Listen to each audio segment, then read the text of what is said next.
जय जगन्नाथ। भुई अहलार औषधीय गुण जदि आपण माने जानि दियंती ताहाले जीवन रे केबे भी कोनोसी मेडिकल रो औषध सेवन करबाकू पड़िबो नाही। एही भुई अहलार औषधीय गुण प्रत्येक मनुष्य जानिबा अति आवश्यकता। आजिकाली दुनिया रे देहरे विभिन्न प्रकार रोग समस्या पीड़ा कष्ट देखा दिए। ସେହି ସମୟରେ ପ୍ରତ୍ୟେକ ମନୁଷ୍ୟ ଡାକ୍ତରଖାନାକୁ ଯାଆନ୍ତି ଆଉ ମେଡିସିନକୁ ସେବନ କରନ୍ତି, ଭାବନ୍ତି ଦେହର ସର୍ବସ୍ୱ ରୋଗ ବିନାଶ ହୋଇଯିବ। କିନ୍ତୁ ଭଗବାନ ଯେତେବେଳେ ମନୁଷ୍ୟମାନଙ୍କୁ ସୃଷ୍ଟି କରିଥିଲେ ସେହି ସମୟରେ ଏହି ପୃଥିବୀରେ ବିଭିନ୍ନ ପ୍ରକାର ଗଛଲତାକୁ ମଧ୍ୟ ସୃଷ୍ଟି କରିଥିଲେ, ଯାହାଦ୍ୱାରା କି ଏହି ଗଛଲତା ବିଭିନ୍ନ ପ୍ରକାର ମନୁଷ୍ୟମାନଙ୍କର सबुकिछि विपद समस्या को दूर करिबा पाई। सेथिपाई जानि रख, वर्ष वर्ष धरी जेकोसी व्यक्तिर आंठु गंठी बा जॉइंट हाड़ जदि पीड़ा होची ताहाले एही भुई अहलार एही औषधीय गुण को थरे मात्र प्रयोग करि देख, ता परदिनठु आंठु गंठी हाड़ केबे भी कष्ट बा दुख जंत्रणा देई पारिबा नाही। केवल गोटे नुह बरम भुई अहलार विभिन्न प्रकार औषधीय गुण रही जहाँ प्रत्येक मनुष्य जानिबा अति आवश्यकता।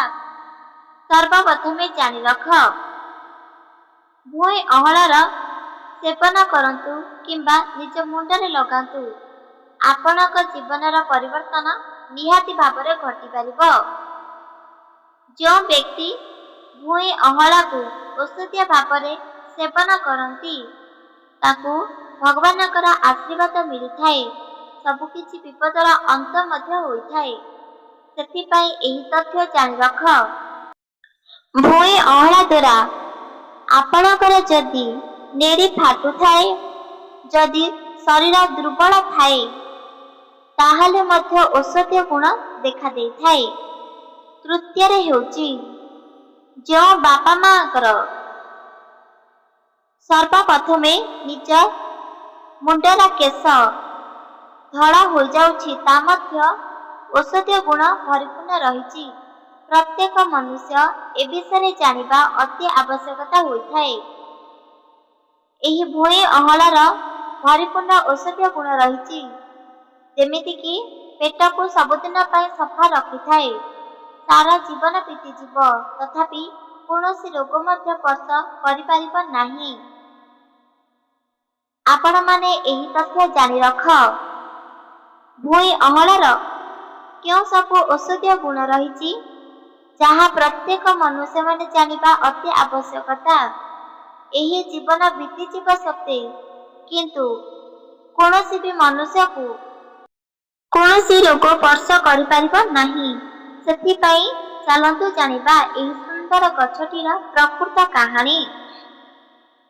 भगवान जेतेबेले सृष्टि करथिले एही पृथ्वी को भगवान ब्रह्मा से समय गछलता को मध्य सृष्टि करथिले आ कहिथिले मनुष्यंकर जेतेबेले कोनोसी जिनिसर आवश्यकता पड़िबो ताहाले संगे संगे तत्क्षणिता को एही सब जिनिस सर्वप्रथमे मिली जिवो।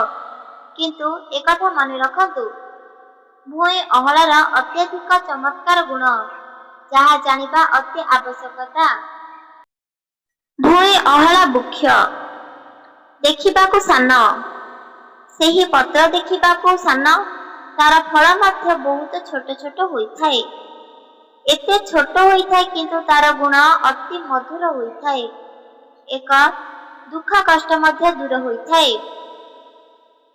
शास्त्र रे उल्लेखित रही, जदि कौनसी मनुष्यर निज शरीर थिबा दुख कष्ट रोग को दूर करबा पाई चाहुचंती ताहाले निहाती भाबरे एही उपाय को लेखि रख।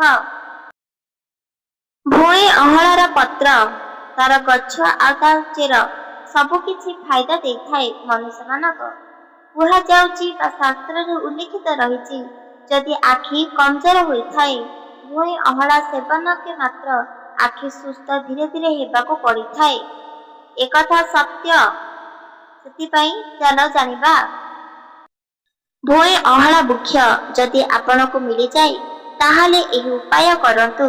ଯଦି ଆପଣ ଘରେ କୌଣସି ବାପା ମା ବୃଦ୍ଧ ବାପା ମା ଅଛନ୍ତି ତାହେଲେ କାହାର ମଧ୍ୟ ଆଣ୍ଠୁ ଗଣ୍ଠି ଯେମିତି ଜଏଣ୍ଟ ହାଡ଼ ବା କହୁଣି ଏହିସବୁ ଜିନିଷ ଯଦି ବଥା କରୁଛି, କଷ୍ଟ ଦେଉଛି, ପୀଡ଼ା ଦେଉଛି ତାହେଲେ ଜାଣି ରଖ ଆଣ୍ଠୁ ଗଣ୍ଠି ବଥାଉଥିଲେ ବା କଷ୍ଟ ଦେଉଥିଲେ ଭୁଇଁ ଅଁଳାର 7ଟି ପତ୍ରକୁ ତୋଳି ଦିଅନ୍ତୁ।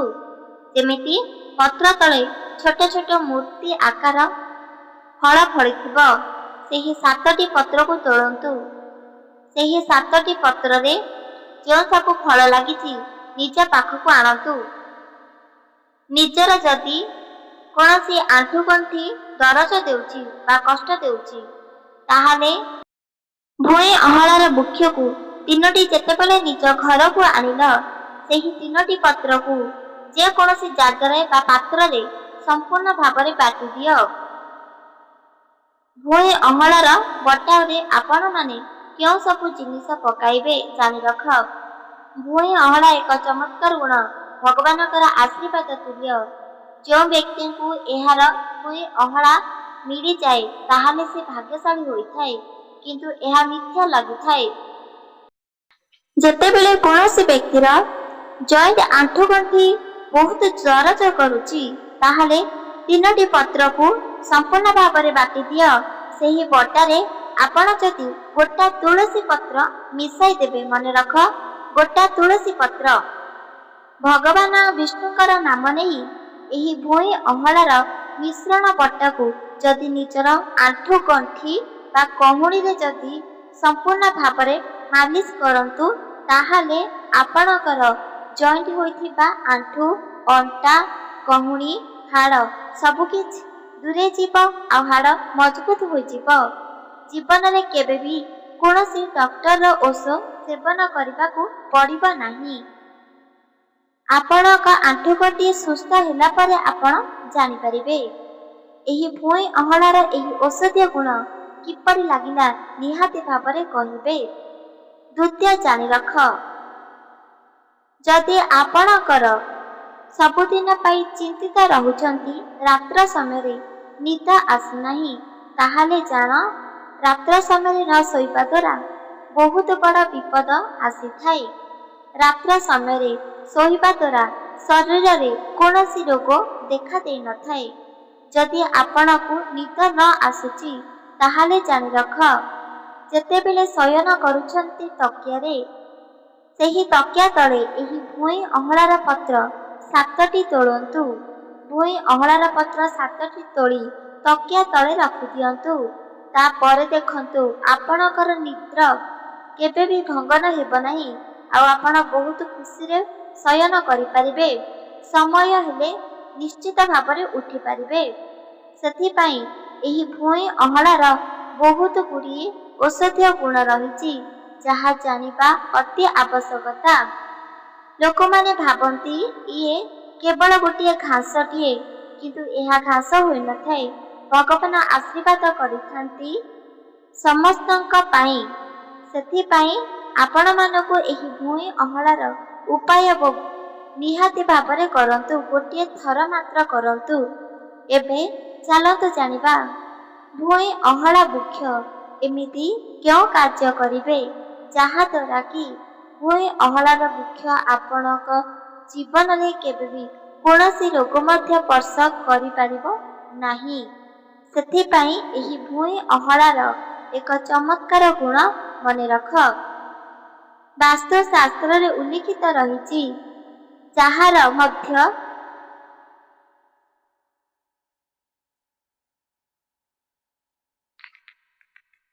ବାସ୍ତୁଶାସ୍ତ୍ରରେ ରହିଛି ଯିଏ ମଧ୍ୟ ଏହି ଭୁଇଁ ଅଁଳାର ଚେରକୁ ଯଦି ଡଉଁରିଆ କରି ନିଜ ବେକରେ ଲଗାନ୍ତି ତାହେଲେ ଜୀବନରେ କେବେ ବି ସିଏ ପରାସ୍ତ ହୋଇପାରିବ ନାହିଁ।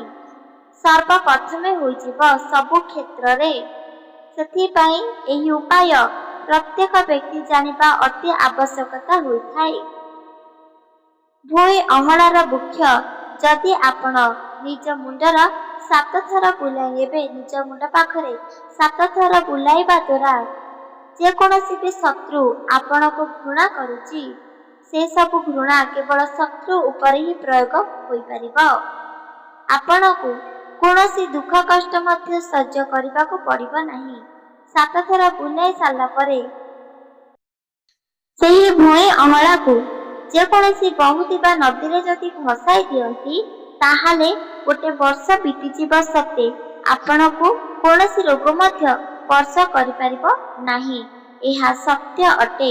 ସେଥିପାଇଁ ଏହି ଭୁଇଁ ଅମଳାରେ ବିଭିନ୍ନ ପ୍ରକାର ଔଷଧୀୟ ଗୁଣ ରହିଛି। ଯଦି କୌଣସି ବ୍ୟକ୍ତିର ଦୁଃଖ କଷ୍ଟ ପଡ଼ିଥାଏ, ତାହେଲେ ଏହି ଭୁଇଁ ଅମଳାକୁ ନେଇ ନିଜ ଘରର ମୁଖ୍ୟ ଦ୍ୱାର ପାଖରେ ଯଦି ରଖନ୍ତି, ତାହେଲେ ସର୍ବସ୍ୱ ରୋଗ ଦୂର ହୋଇଥାଏ। ତା ସାଥିରେ ଶତ୍ରୁ ମଧ୍ୟ ବିନାଶ ହୋଇଥାଏ, ଆଶୀର୍ବାଦ ମଧ୍ୟ ମିଳିଥାଏ। ସେଥିପାଇଁ ପ୍ରତ୍ୟେକ ମନୁଷ୍ୟମାନେ ଏହି ଭୁଇଁ ଅମଳାର ଏହି ଔଷଧୀୟ ଗୁଣ ଜାଣିବା ଅତି ଆବଶ୍ୟକତା। ମନୁଷ୍ୟ ମାତ୍ରରେ ପ୍ରତ୍ୟେକ ଜିନିଷ ନିଜେ ହିଁ ସୃଷ୍ଟି କରିଥାଏ, କିନ୍ତୁ ଭଗବାନଙ୍କର ସୃଷ୍ଟି ଏହି ଗଛ ଲତା, ଯାହାକି ମନୁଷ୍ୟମାନେ ଆଜି ପର୍ଯ୍ୟନ୍ତ ଜୀବିତ ରହନ୍ତି। ସେଥିପାଇଁ ପ୍ରତ୍ୟେକ ମନୁଷ୍ୟମାନେ ଏହି ଭୁଇଁ ଅମଳାର ଔଷଧୀୟ ଗୁଣ ଜାଣିବା ଅତି ଆବଶ୍ୟକତା। ଯଦି କୌଣସି ପୁତ୍ରୀ ବା କନ୍ୟାର ଯଦି କେଶ ସବୁଦିନ ପାଇଁ ଝଡ଼ି ଯାଉଛି, ତାହେଲେ ମଧ୍ୟ ଏହି ଭୁଇଁ ଅମଳାର ଏହି ଔଷଧୀୟ ଗୁଣ ଦ୍ୱାରା ତାଙ୍କର ଚୁଟି ସୁନ୍ଦର ଆଉ ବହୁତ ବଢ଼ିବାରେ ଲାଗିଥାଏ। ଏହି ଚୁଟି ପାଇଁ ମଧ୍ୟ ଏକ ଔଷଧୀୟ ଗୁଣ ପରି କାର୍ଯ୍ୟ କରିଥାଏ। ଭୁଇଁ ଅମଳା ପ୍ରତ୍ୟେକ ମନୁଷ୍ୟଙ୍କୁ ମିଳିଥାଏ। ଆଉ ଏହି ଭୁଇଁ ଅମଳାକୁ କେବେ ବି ହାତଛଡ଼ା କରନ୍ତୁ ନାହିଁ। ଏହି ତଥ୍ୟ କିପରି ଲାଗିଲା ନିହାତି ଭାବରେ କମେଣ୍ଟ ମାଧ୍ୟମରେ ଜଣାଇପାରିବେ। ଜି ରାଧେ ରାଧେ ଶ୍ରୀ